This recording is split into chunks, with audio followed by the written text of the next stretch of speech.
Well, hi everyone. Okay, I think I am live. Good morning. It is Tuesday, and I guess it's June 10th already. Or 9th or something like that. But it's hard to believe that we're that far into June already. And I gotta tell you, I'm wearing long sleeves. You never see me wear long sleeves, ever.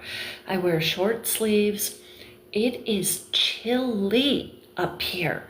Okay, now I am at the new place. I will be here more and more. So I'm settling in and I'm able to start focusing on some questions. And that's why I hopped on today is there's a question on creating Boro quilts, Boro inspired quilts that I want to answer in a video. Now, before we begin, I want to share a few things with you. So first of all, welcome to Echo Art with Carmella-T. You know, we create here with recycled materials, fabrics, and supplies. And it's our way to give the earth a little hug. And recycling, by the way, I just kind of want to share this information with you. All of you know that I make polar bears.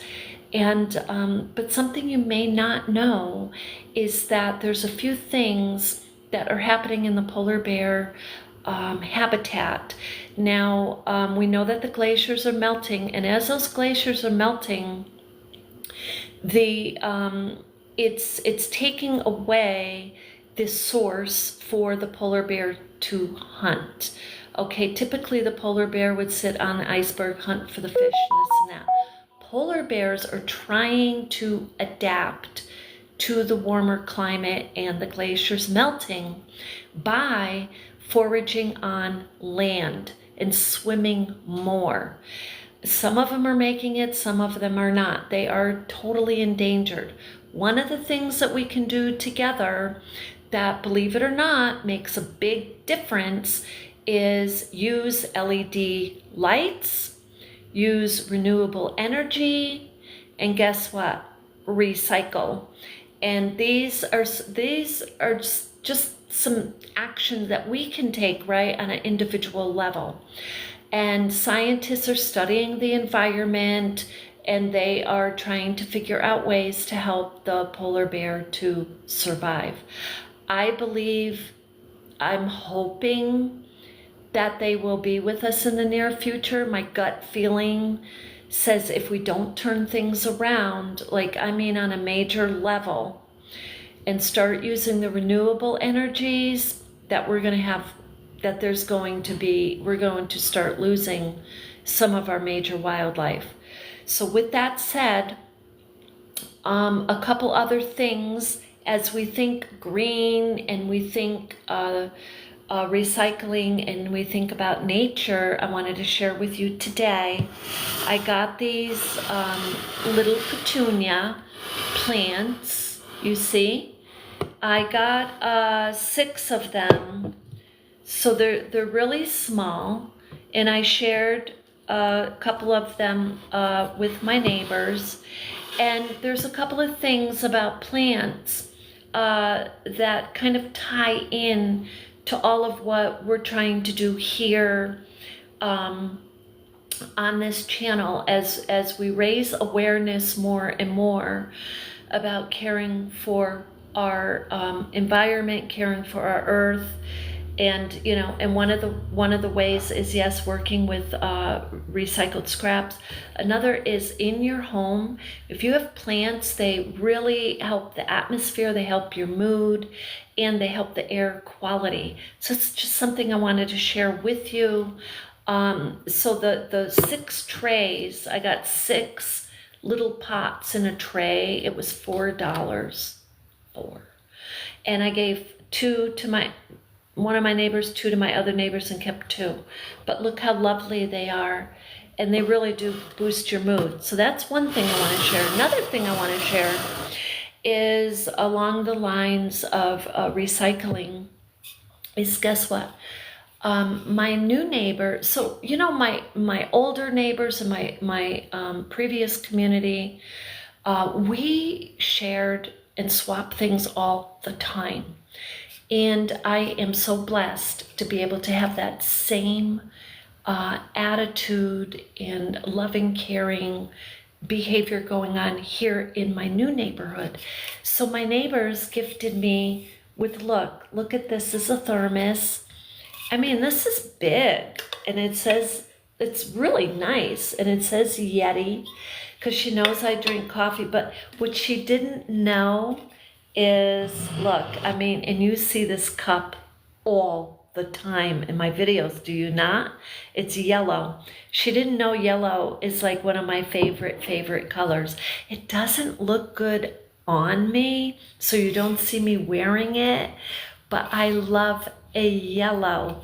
So they also gifted me with a big flower pot plant with a little stand, and those are really hard to get because they're a little pricey. They really are. They can be. So I'll share that with you when I bring it in and I transfer my orchid, as you know the name of the orchid plant. I'm going to get that plant because I want to show you something. Since we've come here, it just with it having more sun and being it is in a bigger window than what I had, all the buds on it. So hold on, because I want to show this to you.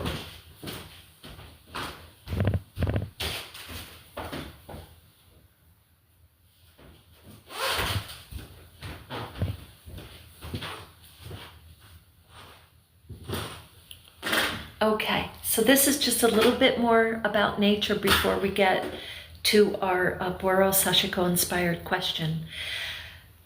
So this is an orchid. This is an orchid that had one orchid on it. And some of you might remember me joking about it, naming this plant Lily. But I'm gonna put it close up without spilling my coffee. See if you can. There are buds here, here. Look, this is a large one here. 1, 2, 3, 4, 5, 6, 7, 8, 9. I mean, I can't even count them. I can't even believe this, honestly.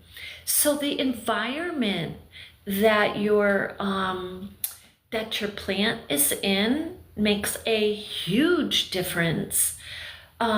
Your plant is happy it's gonna bud. So I wanted to share that with you. Now, the other thing, so the question is, the question I got from one of my viewers this morning is, can you add Batten to your Boro quilt? So first I'm going to explain the concept briefly to you of Boro, for those of you who do not know. So Boro is patching, right? It's mending, repairing, sewing, reinforcing with patches. And I'm going to grab another example for you because you may not see it in that one.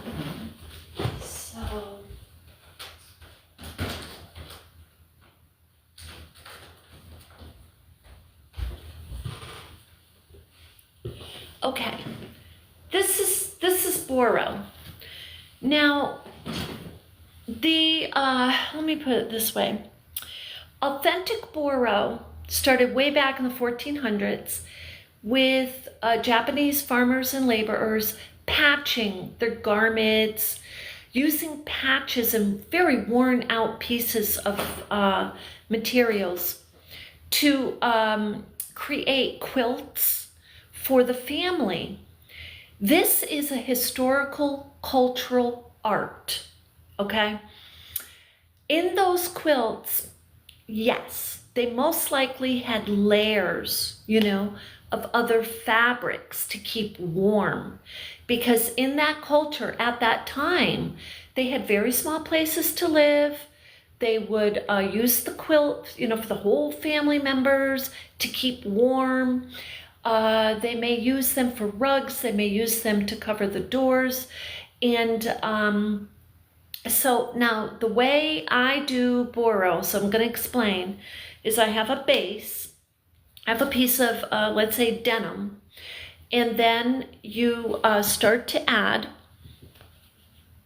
your patches, let's say, onto the denim. And so a quilt is typically 1, 2, 3. It's 3 layers.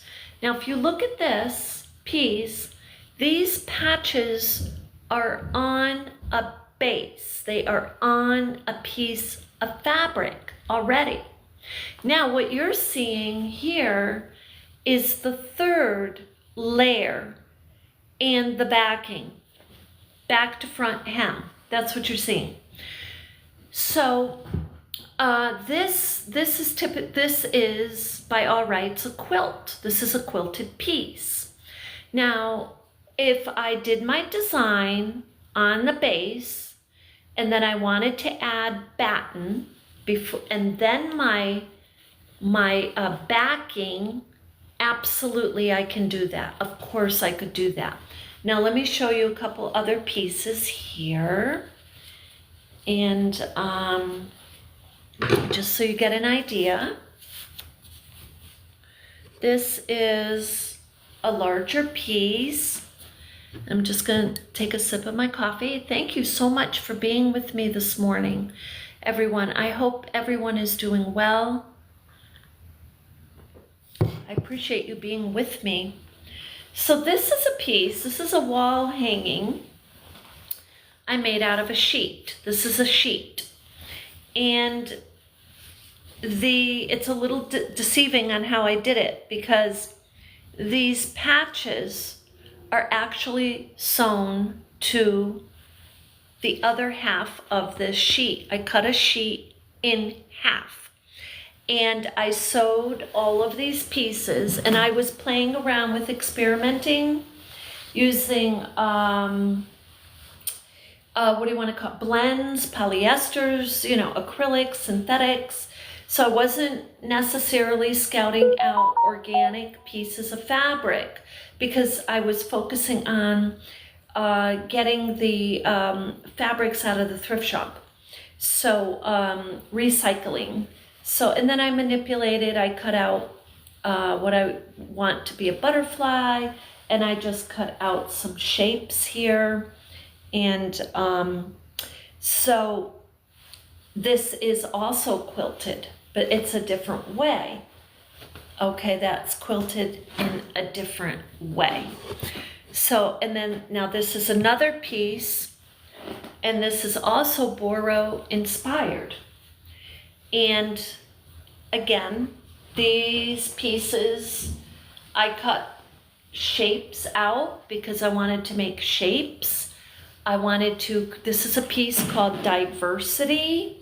I wanted to show how we are all inherently different, and however we are connected, and the hearts are what connects us, love and care. So what I did, you can see the sashiko stitching. These are all sewn onto a base. And that base is considered, to me anyway, or can be considered as the 2nd layer. It can be considered as batten, in other words. And then you put your 3rd layer. So then this is quilted. Now batten, as we know in the quilt world, when I used to quilt, like traditional quilting, batten, you could use like a flannel sheet. Some people would use the kind of like that fill type of batten, the typical batten you buy in the store that's wrapped up in the plastic, right? That type of batten, I think, is what the question is about. And if you're using that type of batten, you definitely, in my opinion, do not want to be sewing your patches onto that. You'd want to keep that separate as a separate layer. So design your patches, your appliques, and whatever you're doing onto your base, and then add the layer of batten, yes, and then add your backing. Will the piece be thick? Yes, it will. I've done pieces like that, and they are definitely thicker, but that's okay. That's what you want, is a nice warm quilt. It's a wonderful way to do it. So now, as I say, with Boro inspired, as I say in my class, there really are no rules. And the reason I say that is just the concept that Boro was born out of was patching, mending, sewing, reinforcing, repairing. So everybody did it their own way, and the common denominator were the patches. You were seeing the patches.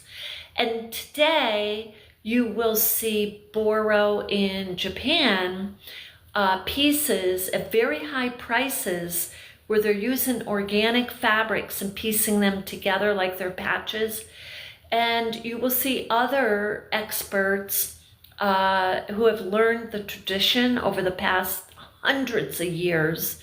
You will see them take the organic scrap fabrics and do some really intricate sashiko stitching, again, which is contemporary.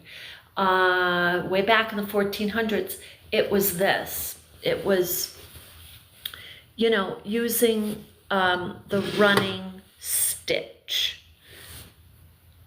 2, 3, 4 gathers at a time, stitch, stitch, stitch.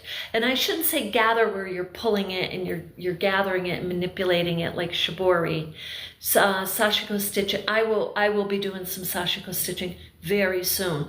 I'm getting settled now. In the next couple weeks will make a huge big difference in me being able to work fluently with my artwork around me and getting my projects. I am working on a couple of projects for exhibits, so, and they're not necessarily Boro. They may include some Boro sashiko techniques, but they're primarily working with scrap materials, and I will be introducing to you a polar bear made differently with all scrap materials, and not fabrics, but scrap wires. I'll share it with you, and wood, and I just love this bear. I've made this bear, a couple of bears. I'm going to share them with you. But, and the other one is a needle felted project with some mixed media. So that's for an upcoming exhibit, and I'll be sharing that with you too. So the whole idea is whatever you can do to recycle, whether you're sharing with your neighbor and taking that time to think for a minute, well, maybe this neighbor can use this. If they can't use it, they'll tell you. And or, you know, instead of throwing something in the garbage, or bring it to the thrift shop, and or, you know, maybe get a little plant to share. So with that, I hope you have an absolutely beautiful day. I will be downloading this video over to YouTube as the question came from a YouTube viewer, and I thank you so much, and I thank you for subscribing and jumping on board. It's totally free, and we just want our art community to communicate and inspire each other and get you artisans out there creating and making your masterpieces with recycled materials. So with that, you have an absolutely beautiful day. And hi, Caitlin, and thank you. And hi, and thank you so much for being with me today. If you have any questions, let me know. I'm happy to answer regarding the Boro Sashiko or recycled projects that you see me share here. So with that, love and light.